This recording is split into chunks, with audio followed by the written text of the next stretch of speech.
es que el foro utilizaba un sistema de exhumación muy interesante. Es decir, se habían especializado o nos habíamos especializado, yo todavía acaba de llegar, en denunciar crímenes de lesa humanidad con apoyo judicial, porque lo que estamos tratando no era guerra, sino represión.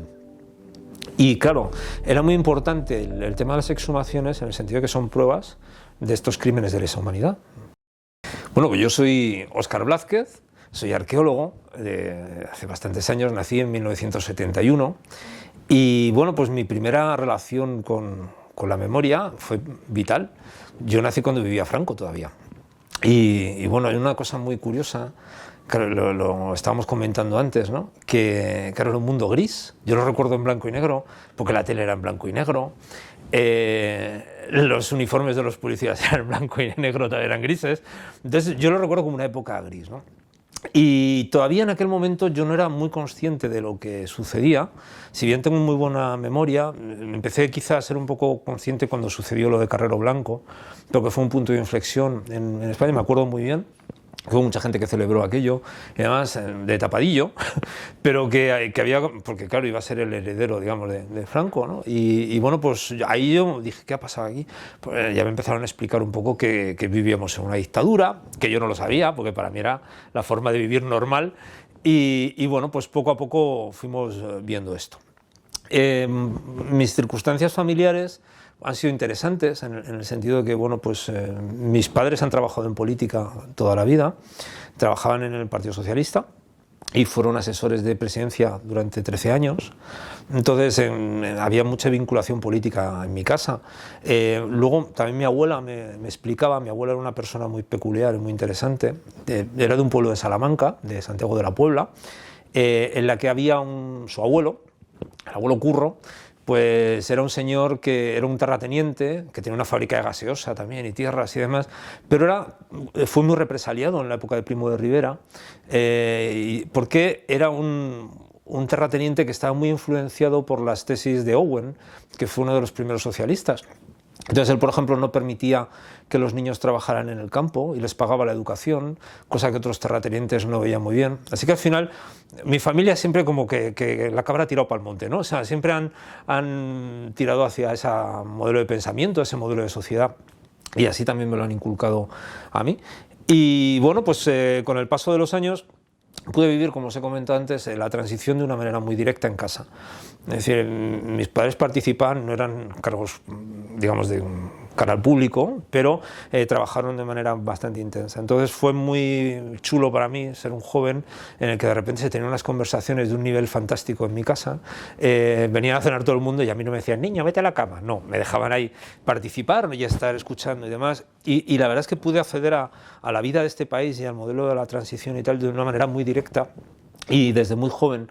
Mi mujer hoy en día recuerda cómo yo, siendo un adolescente con 18 años o menos, tenía unas ideas políticas muy claras y muy marcadas y ya tenía bastante claro pues, qué era lo que yo pensaba y qué modelo de sociedad pues, defendía, ¿no? Que obviamente es un modelo de izquierdas muy diferente a otros, ¿no? Y bueno, pues con el paso de los años, bueno, fui un poco bandarra, todo se ha dicho, claro, era joven, los 80, los 90, entenderme. Y luego, bueno, seguí estudiando y bueno, pues empecé a hacer la carrera de arqueología. Yo de chaval quería ser arqueólogo, lo tenía clarísimo desde pequeño, y al hacer la carrera y al empezar a excavar, me di cuenta de muchas cosas. Es decir, realmente la arqueología es un campo que te permite sacar deducciones de muy pocos fragmentos, de un registro muy fragmentado, muy exiguo, y con eso puedes reconstruir un modelo. Esto, claro, cuando empiezas a excavar restos humanos de hace el siglo VII, y dices, pues este niño tenía raquitismo, pues este señor tenía una mala dentición, pues esta señora tenía unas deformidades que aparentan ser de un modelo profesional, Al final te empiezas a dar cuenta que los restos humanos hablan mucho y puedes obtener mucho detalle de lo que dicen esos restos. Total, que al final pues yo estaba en el colegio de arqueólogos, tranquilamente, haciendo mis cosas de arqueólogo, y un amigo, Miguel, me dijo, oye, estoy colaborando con una entidad de memoria muy interesante que se llama el Foro por la Memoria, que ahora presido por circunstancias de la vida, Y me dijo, ¿queréis colaborar con ellos? Porque necesitan arqueólogos y demás. Dije, sí, claro, por supuesto. Entonces, pues fui para allá. Yo había excavado muchos restos humanos. Dentro de la arqueología, pues un tío que se ha dedicado mucho a restos humanos y, bueno, pues tenía cierto control de los restos, ¿no? Y puedes decir cosas y demás. Total, que fuimos con ellos a una excavación en Cinco Villas, en Guadalajara, que fue mi primera excavación. Y la historia, ya de por sí, yo no sabía qué esperar, porque la verdad es que yo me había dedicado pues, al mundo romano, al mundo de la Edad del Bronce, tal. Yo no sabía, en un momento dado, pues sabía que esto existía, obviamente tenía claro el modelo de represión franquista que había sucedido previamente y demás. Y esto eran víctimas no de guerra, sino de represión. A mí una de las cosas que me gustó del foro, y si queréis luego andamos en esto, es que el foro utilizaba un sistema de exhumación muy interesante. Es decir, se habían especializado o nos habíamos especializado, yo todavía acaba de llegar, en denunciar crímenes de lesa humanidad con apoyo judicial, porque lo que estamos tratando no era guerra, sino represión. Y claro, era muy importante el tema de las exhumaciones en el sentido de que son pruebas de estos crímenes de lesa humanidad, pruebas incontestables. ¿Cuál es el problema? Que, claro, tú de repente llegas a un contexto, por ejemplo, en la sierra, aparecen unos restos humanos de un señor que se ha perdido hace X años, encuentran la momia del tío este, y de repente se gastan recursos del Estado, como no podría ser de otra manera, en identificar a esta persona, se lleva al anatómico forense, se hacen pruebas de ADN o dentales o lo que sea, y se identifica a esta persona. Lo que estaba viendo yo es que a estos restos de estas personas que habían sido represaliadas y asesinadas, ya os cuento el caso de Cinco Villas, por ejemplo, que es muy interesante, no se dedicaba ningún recurso. Ni siquiera se les buscaba sabiendo dónde estaban, cosa que a mí ya me impactó en cuanto llegué a este contexto de memoria. Entonces, bueno, empezamos la excavación. La historia era la siguiente: resulta que el hijo estaba vivo, tenía 70 y tantos años, y buscaba a su padre, a su tío y a su madre embarazada de bastantes meses ya. En un contexto ácido, ahora hablamos de que era un suelo pues, con acidófilo, con plantas que les gusta la acidez. Claro, los huesos con la acidez pues, van mal, no van especialmente bien, y con las plantas tampoco se van muy bien porque las raíces tienen la manía de crecer dentro de los huesos, por lo tanto los rompen, los fragmentan, y si el suelo es ligeramente ácido, pues obviamente la disolución de esos huesos y la desaparición de esos restos pues, se hace cada vez más difícil poder encontrar pruebas, digamos, que certifiquen. No es una tumba al uso, ¿no?, de 2 metros de profundidad, sino que es otra cosa. Entonces empezamos a excavar y efectivamente encontramos primero una suela en un zapato, gracias a que el caucho aguanta mucho mejor todo esto. Encontramos la suela, empezamos a encontrar fragmentos de los huesos, pero estaban colocados anatómicamente, del cráneo no quedaba nada, quedaban los dientes, pero encontramos los zapatos de 2 hombres y en medio los de una mujer. Y bueno, pues estaba aquí el hijo, ¿no?, presente, cosa que era bastante fuerte y bastante impactante. Imaginaros pues, a este señor, cuando mataron a sus padres, le hacían ir a cantar al cara al sol al pueblo de al lado a las 12 de mediodía, a la hora del Ángelus. Y estuvieron pues humillando a un niño, una cosa que me parece bastante lamentable y bastante triste. Claro, esto, digamos que viéndolo en primera persona, joder, pues es que esto hay que solventarlo de la mejor manera posible. Y por eso me metí yo en este tipo de saraos, porque dije, esto no puede ser, y si yo puedo prestar mi ayuda con mi conocimiento para que sean crímenes de lesa humanidad, mejor. Y a lo que os intentaba comentar antes era que lógicamente lo que nosotros hacemos en el foro es denunciar una desaparición, porque esta gente no está ni viva ni muerta, está desaparecida. Aunque se sepa dónde está la fosa, no están.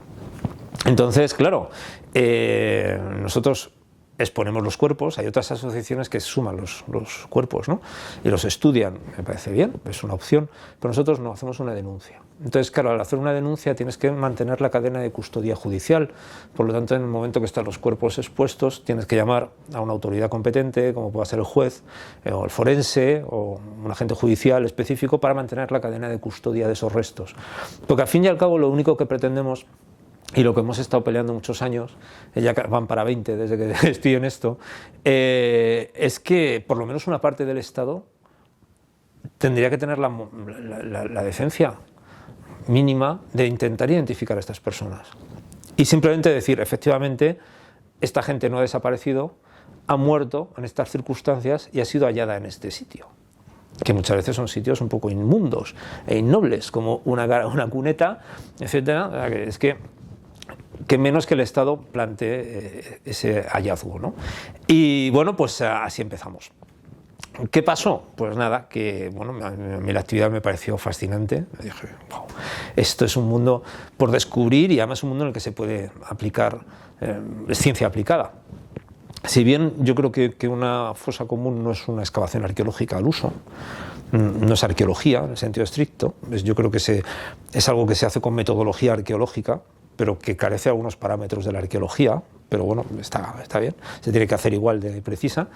El resultado que nos hemos encontrado, lamentablemente siempre, ha sido el archivo del caso. Archivo del caso, en el caso de Burgos nos encontramos una juez que nos vino insultando al campo, en plan, que esto es indecente, que un juez se aparte. O sea, un juez puede tener ideología, por supuesto, pero por lo menos no debería manifestarla. Eso quiere decir, cuando ves esas cosas al final dices, coño, hace mucha falta seguir trabajando en este sentido, ¿no? Porque todavía hay una parte de la sociedad que cree que esto se lo merece otra parte de la sociedad. Y que encima dignificar tu persona y dignificar tu memoria es algo que no te mereces, ¿no? Y esto lo hace alguien que es un juez. Y dices, joder, pues vamos mal. Entonces, bueno, esto fue otro caso muy interesante. Y es que una señora muy mayor, no voy a decir el nombre, yo creo, no sé si se puede o no, entonces vamos a dejarlo así, pues ya nos vino con 90 y tantos años, estaba buscando a su padre. Y estaba buscando a su padre desde que desapareció el padre. Lo que supimos de este señor era que bueno, pues había desaparecido el frente de Burgos, en la zona de las Merindades, que es una zona interesantísima porque son todo cavidades, son cuevas gigantescas, que tiene un sistema que es el sistema del Garoña, que son 300 y pico kilómetros de cavidades documentadas. Y sigue habiendo, eso conecta con Francia, bueno, es la leche aquello, ¿no? Entonces, claro, hay mucha zona inexplorada. Y allí lo que se decía la tradición, porque claro, la denuncia la tienes que armar, como no hay documentación, en base al testimonio oral de un familiar o de un testigo directo, que es la única narrativa que tienes para hacer esto, ¿no? Entonces, nada, pues nos comentaron pues, que había una torca. Una torca es una especie de cueva que se ha caído el techo, digamos, por llamarlo de alguna manera, y entonces lo que había era una cavidad a la que subían a la gente, la fusilaban y luego pues se caía la torca y ya está, ¿no? Entonces, bueno, pues este señor le fusilaron. Esta hija estuvo buscándole toda su vida y con 94 años llega a nosotros. Esta fosa había pasado ya por algunas asociaciones que no quisieron hacerla, cosa que no entiendo porque técnicamente tenía una dificultad importante. Había que mover en torno a 70 metros cúbicos de tierra porque lo que habían hecho había sido tapar, había arriba una cantera encima de la torca. Para tapar estos restos pues habían echado escombro básicamente de la cantera, por lo tanto habían colmatado algo que estaba vacío y había que vaciar todo eso, encontrar la entrada a las cuevas y acceder. Y lo hicimos y efectivamente el cuerpo estaba ahí presente y bueno, pues me lo encontré en la superficie. Hay vídeos, podemos pasároslos si queréis para que lo veáis, es interesante. ¿Cuál fue el resultado? Pues la jueza esta de Burgos nos vino insultando al campo, estando la hija de 90 y tantos años ahí, ¿vale? Clausuró la cueva, hicimos un informe en el que bueno, planteábamos los problemas que tienen los huesos. Es una zona húmeda, entonces planteamos un informe explicando que los huesos no se pueden sacar inmediatamente de la cueva, pues se tienen que aclimatar. Mandamos a la judicatura un informe detallado de oye, mira, si no lo hacemos nosotros, por lo menos que vosotros sepáis cómo hacerlo, porque no tienen por qué, ¿no? Para eso tienen peritos. Y les explicamos cómo hacer esto. Bueno, pues resulta que finalmente hubo una voluntad del juez, de la juez en concreto, de destruir pruebas. Mandó a 2 guardias civiles inexpertos. Yo tuve que bajar con ellos cuando fue el hallazgo para hacer las fotos y demás, ¿no? Le teníamos que bajar con cuerdas y tal. Y bueno, el caso es que parece ser que empezaron a tirar de los huesos a lo bestia, se partieron bastantes, se fragmentaron, se hicieron polvo. Y en el informe del forense dice literalmente que esa exhumación, o sea, precisamente la exhumación por parte del levantamiento de la Guardia Civil, es un compendio de todo lo que no hay que hacer. A ese nivel llegamos, ¿no? Y aquí obviamente había no había una falta de conocimiento, sino una clara voluntad de hacer daño, ¿no? Y claro, esto era absolutamente intolerable. Afortunadamente, con los restos de huesos que quedaron, pudimos hacer la muestra de ADN de esta persona y coincidía con la hija. Imaginaros una persona que tiene 95 años, 96, que lleva toda su vida, desde los 15, buscando a su padre, y que de repente eso es el leitmotiv de su vida, y lo ha concluido. Era un shock. Es otro tema que habría que tratar un poco, ¿no? Como es el asunto de cómo ayuda psicológicamente a las víctimas en este sentido, a gente muy mayor. Total, que tuvimos que hacer otra prueba de contraste de ADN porque no se lo creía, ¿no? Y sí, creo que se hicieron hasta 3 pruebas de contraste y todas daban que era su padre. O sea que al final, a pesar de todo, conseguimos dar con esta persona, reconstruir su historia, porque la memoria no es solo sacar restos, la memoria, incluso aunque no se saquen los restos o no se pueda acceder a los restos, y ahora si queréis os cuento otro caso en el que no se podía hacer y por qué, ¿no? Y es igualmente válido el proceso, es que muchas veces estas actividades y la búsqueda de un grupo humano concreto, que están enterrados en cualquier sitio, vuelve a poner su historia de manifiesto. Son un montón de historias particulares. Esto es como, yo creo, como una imagen, a lo mejor una buena analogía sería una imagen digital.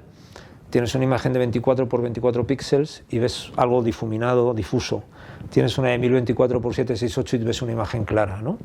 Pues aquí cada intervención sería un píxel que va aportando nitidez a una imagen general que es la de la represión en este país, ¿no? Entonces, eso sí que es interesante. Otra que hicimos, por ejemplo, fue en Alhama de Granada, que tenemos un grupo guerrillero que desembarcaron desde Argel en una barca que se llamaba Dolores Ibarruri, en Alhama de Granada. Bueno, en Alhama llegaron, ahí les mataron.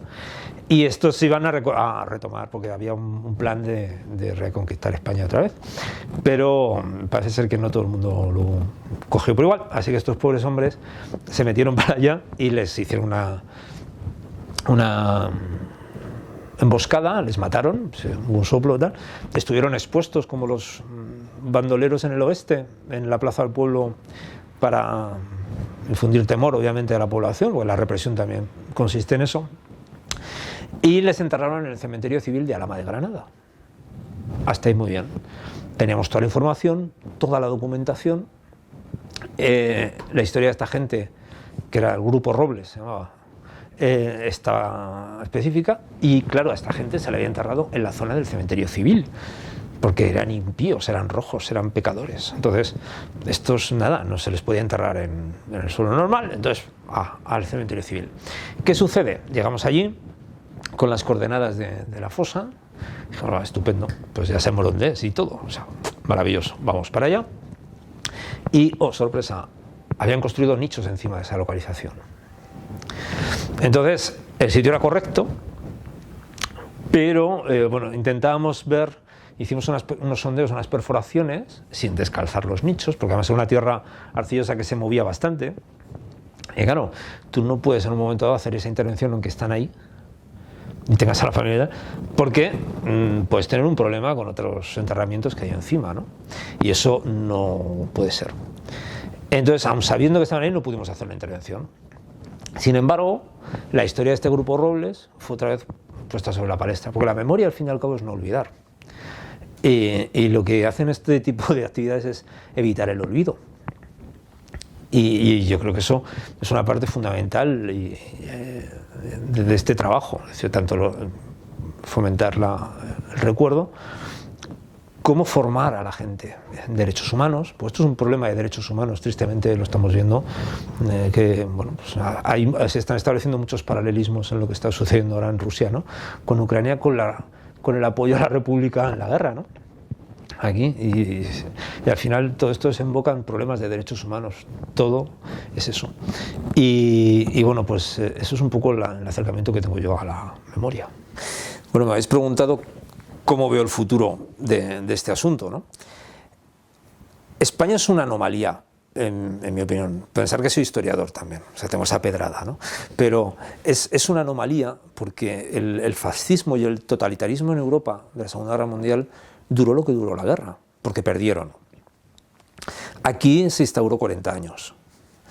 Y eso generó una serie de anomalías que están metidas dentro de nuestra propia sociedad a fuego y están muy instauradas, lo que hace que todavía exista una percepción social de una sociedad antagonista. Hay unos contra otros, ¿no? Y es una polarización que además ahora estamos viendo mucho en cómo se está funcionando a nivel parlamentario, ¿no? Es todo blanco o negro, no hay capacidad de opinión, son todos mensajes simplistas, se está generando una política más visceral que reflexiva. Y eso es fútbol, esto no es, eso no es política, la visceralidad déjala para otras cosas, ¿no? Pero sin embargo, claro, decimos, los jóvenes, siempre nos metemos con los jóvenes. Y yo, fíjate, te diría que los jóvenes para mí son la gran esperanza y además lo afirmo. ¿Por qué? Porque yo tengo el privilegio de haber hecho unas cuantas actividades de memoria y derechos humanos en institutos. Claro, cuando tú ya tienes edad de instituto, ya tienes un cierto picor mental, ¿no? Y ya te empiezas a plantear problemas morales y te empiezas a plantear, oye, esto, la ética, el aborto sí o no, cosas de estas yo lo daba en esa época, ¿no? Que empezamos a tener ética y era, tremendo, vamos a hablar de estas cosas. Y lo interesante de todo esto es que cuando les doy a los chavales esto, les pongo una proyección de un documental que se llama Apegados a vos, que recomiendo a todo el mundo que lo vea, está muy bien, está premiado además, es fantástico. Y luego les doy una charla de qué problemas tengo a la hora de exhumar. Que bueno, no hemos hablado de problemas, bueno, hemos hablado de físico-químicos, de problemas de derecho, problemas de todo tipo, ¿no? Y bueno, les explico lo que es eso. Y la verdad es que la mayoría me llegan al final de la charla y me dan las gracias por dos motivos. Primero, porque nunca llegan a esto y nadie se lo cuenta, porque hay miedo todavía en los padres, en los profesores, o lo que sea, yo creo un miedo infundado. Y luego, porque no sabían que hacía tan poco tiempo en España había ocurrido esto. Y no hablamos de la guerra, hablamos de la represión, que es el problema. La guerra, los conflictos armados están hasta regulados, que a mí me parece un poco de coña que se regule como matarte, pero bueno, vale, está.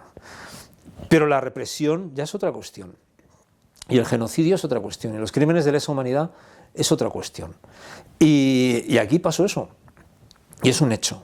O sea, ahora además nos enfrentamos a un momento en el que se intenta hacer una relectura histórica de todo esto, con historiadores mercenarios que no tienen ningún tipo de profusión dentro del colectivo de historiadores, no son respetados tampoco, es decir, son gente que en un momento sirven para un fin político.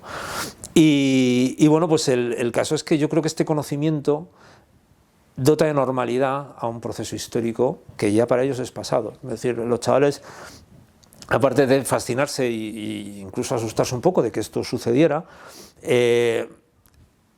por otro lado yo creo que lo ven con una normalidad que le quita esa visceralidad de la que hablábamos antes, ¿no?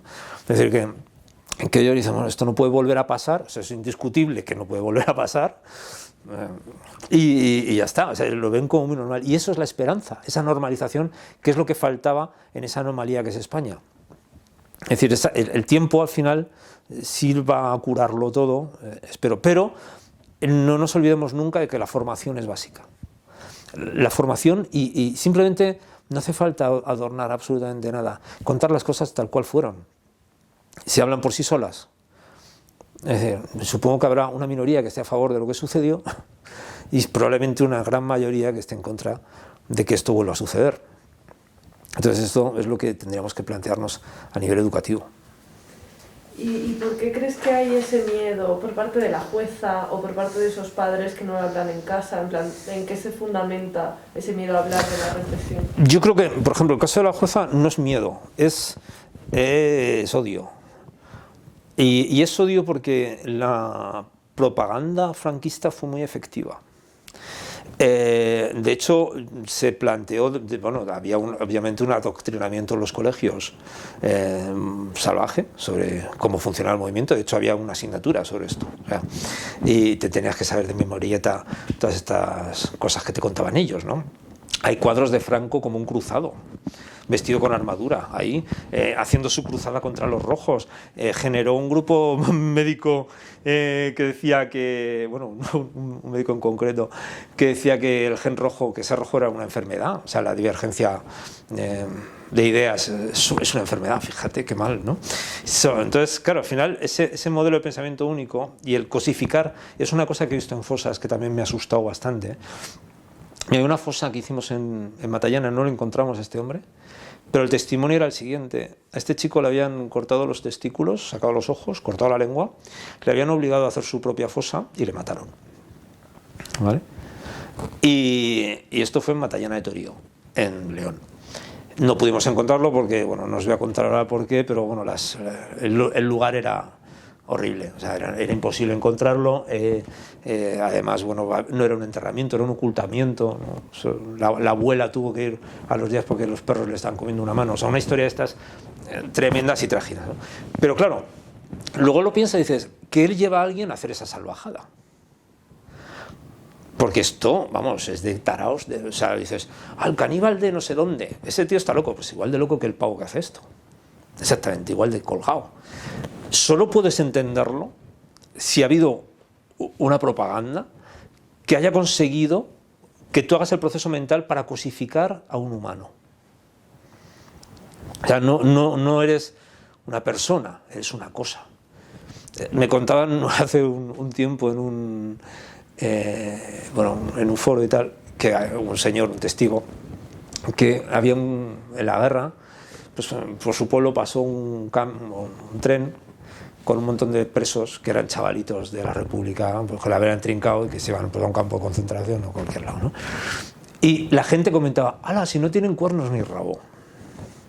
Entonces, claro, había habido una propaganda, una manera de endemoniar al contrario. De esto ahora lo estamos viendo también permanentemente en los medios, ¿no? Y en la política, lamentablemente en la política normal y democrática también se está viendo, ¿no? En cierto modo, de otras características, pero vamos, se está viendo este modelo de propaganda, fake news o como queramos llamarlo, ¿no? Que al fin y al cabo no hacen más que confundir y generar un modelo de opinión basado en algo que no es reflexivo. Y por eso es importante la formación y la educación, para que tú tengas capacidad de juicio. Por ejemplo, pongo un caso que no tiene que ver con la memoria, pero yo creo que es muy práctico, ¿no? Yo el otro día, con mi sobrina de 13 años, con Irene, le digo, ¿te puedes creer que hay gente que cree que la Tierra es plana? Y la niña se descojonaba. Decía, oh, no me digas, ¿en serio que esto pasa? Y yo, sí. Pero, sin embargo, hay adultos que sí lo creen. O sea, mi sobrina tiene las herramientas intelectuales para entender que eso es una tontería y juzgarlo y decir, esto no me la cueles, porque tiene formación, y otra gente con más edad, con más experiencia y tal, no. Entonces, por eso es fundamental la educación y tenemos que invertir todo en los jóvenes, y por eso los jóvenes son la esperanza, porque yo creo que esto es algo que ha cuajado en Europa. Vosotras trabajáis con contextos europeos también. Y vamos, un niño francés, alemán o de cualquier otro lado, no le puedes poner en duda el Holocausto, por ejemplo, ni de coña. Pero aquí se pone en duda el genocidio. Y te lo discuten. Y hay pruebas, o sea, es que soy fuente primaria, es que las he excavado. Y se ven. Entonces, pues, por eso es importante que todo esto aflore. Los padres, ¿por qué tienen miedo? Porque todavía el miedo instaurado en el franquismo perdura en la sociedad, porque si son padres, que ahora los padres serán nietos de, ¿no? Los abuelos han vivido con miedo. Muchos abuelos solo han empezado a hablar cuando se les ha ido el coco ya por la edad, que de repente la abuela un día largo y hay mucha gente joven que te viene diciendo, oye, mira, tengo todo este dossier que yo no sabía, indignados, que mi abuela había sido represaliada, y la abuela había estado callada toda la vida, porque claro, era una vergüenza y era un problema, y bueno, como todas las dictaduras, al final el hijo de también es sospechoso, ¿no? En Corea del Norte, si tu padre o si uno comete un delito, hasta tercera generación sois culpables y tenéis pena. O sea, esto es muy típico de los totalitarismos y de los fascismos, ¿no? Y yo creo que eso al final se va heredando, es decir, hay una inercia cultural de preguntas, oye mamá, ¿qué esto qué? No hables de eso, tal. Y como no han hablado de eso, no lo conocen. y les da miedo hablar de eso. Y si no hablas de eso, no lo estudias, no lo conoces, no aprendes sobre ello, sigue siendo algo ignoto a lo que temer, sobre lo que no te puedes pronunciar, porque además tampoco tienes la herramienta para hacerlo. Y bueno, hablando de sumaciones que me hayan llamado la atención mucho, bueno, la de la cava fue espectacular por motivos evidentes. O sea, por un lado estabas haciendo algo triste, pero por otro lado estabas haciendo algo técnicamente muy interesante. O sea, esa me gustó mucho hacerla y poder solventar el asunto. O sea, finalmente poder, en contra de todo, hacer esto, pues estuvo muy bien. Pero hay una fosa a la que tengo especial cariño del trabajo, que fue la fosa de Felechosa, en Cavacheros, en Asturias, que esto fue un caso muy curioso, muy curioso, que nos da una idea del volumen de gente que falta, porque claro, tenemos un censo de fosas, ¿no? ¿Cuánto es el censo de fosas? 130.000, creo, era, que fue el que hizo Baltasar Garzón, ¿no? Y, le echaron de la carrera judicial. Cáspita, no acabó el censo. Por lo tanto, yo decía, según iba excavando, decía, estos números no pueden ser, es que no me salen, o sea, ni de coña, porque al final cada vez que vas a una fosa, siempre hay más gente a la que buscas, o casi siempre. Y este caso de Asturias ya fue muy llamativo, es decir, vamos ahí, hay una documentación de la leche, porque la gente allí se lo había trabajado muchísimo, muy bien, habían publicado libros, habían hecho libros de relaciones de personas, habían cogido a los paisanos y recopilaron todos los testimonios orales, ¿no? Y material, todo el patrimonio inmaterial, y lo habían reflejado por escrito. O sea, habían hecho cosas maravillosas. Tú llevas ahí con una documentación de la leche. Y vas a un punto, ya se había excavado antes, y me llaman para ir a Asturias, para el cementerio, para ir a ver unos restos, ¿no? Y bueno, pues hay una cosa que es muy típica, que es que, no sé si habéis ido alguna vez al colegio después, cuando ya eres mayor, y tú dices, en esa silla me sentaba yo, y tú la recuerdas, claro, cuando te sentas era grande, estaba a tu escala, ¿no? Pues el tiempo pasa lo mismo con los espacios. El tiempo es el mayor deformador de los espacios. Por un lado se deforman por sí solos, tienen erosión, nuevas construcciones, etc. Pero por otro lado la memoria también deforma las cosas. Entonces, bueno, habían probado de todo, con muy buena voluntad, pero sin preparación técnica. Ya habían hecho una excavación del copón, habían cortado el agua a un pueblo porque se habían cargado la tubería, bueno, cosas, por eso hay que hacerlo con profesionales todo, y no habían encontrado nada más que unos huesitos. Vale. Yo dije, vale, pues lo vi, dije, la fosa está aquí, a partir de justo donde dejaste de excavar, a partir de ahí empieza la fosa, y efectivamente, y estábamos buscando en torno a 15 personas aproximadamente, a lo de la carretera. Y nada, empezamos a excavar, efectivamente, empezamos a encontrar restos humanos. Los restos humanos en una cantidad que excedía con mucho 15. Estamos hablando probablemente de unas 50 y tantas personas, una barbaridad. Claro, la gente allí, y esto es un tema que hay que tener un cuidado importante, que primero no puede pasar nadie, porque la gente tiene muy buena voluntad, pero no están acostumbrados a moverse en una excavación y de repente se mueven y te pisan un cráneo. Y, o sea, hay que evitar esa emotividad, hay que controlar muy bien el flujo de personas. Yo creo que nunca ha sido tan famoso como en ese momento, porque salíamos todos los días en prensa, era un noviembre, estaba nevando, hacía un frío horrible, o sea, fue una excavación durilla, ¿no? Pero muy interesante. Y sacamos a 50 y tantas personas. Vimos que en el puerto de San Isidro está esto, la fosa, unas 2/3 partes de la fosa están debajo de la carretera que sube al puerto de San Isidro todavía. Pero claro, tú no puedes descalzar una carretera. Y además el permiso te lo da carreteras porque los arcenes son de carreteras. Entonces, jurídicamente lo tienes que hacer así. Entonces seguían ahí los restos puestos. Entonces levantamos cerca de unas 40 y tantas personas aproximadamente, algunos con ojos de cristal, o sea que era gente minera. Entonces, pues a lo mejor el del ojo de cristal sería ginera. Había también un señor que era altísimo, pues que creíamos que era el alcalde, que era un tío muy alto. O sea, al final vas determinando un poco esto. Bueno, pues todo el mundo, claro, preguntándose, y esto es mi tío, y esto es mi padre, y esto no sé. Y tú decías, no, espérate, vamos a hacer pruebas de ADN. Cogimos al gran Ángel Fuentes, que es profesor de la Autónoma, al que debéis entrevistar algún día de estos, que tiene el laboratorio de antropología forense de la Universidad Autónoma de Madrid, y hace un trabajo magnífico. Y hizo un estudio de ADN de los restos que encontramos, primero se individualizaron los individuos, o sea, los huesos quién eran de cada quien, ¿no? porque ha habido una falla de almacenamiento por parte del juzgado de allí, Oviedo. Pero bueno, no vamos a entrar ahí ahora. El caso es que bueno, se individualizaron bien los restos, se deterioraron en el periodo de custodia que estuvo allí y se consiguió hacer el ADN de cada uno de los individuos. Se hizo una campaña en Pola de Lena para que todos los familiares de desaparecidos y tal fueran allí a dar su ADN.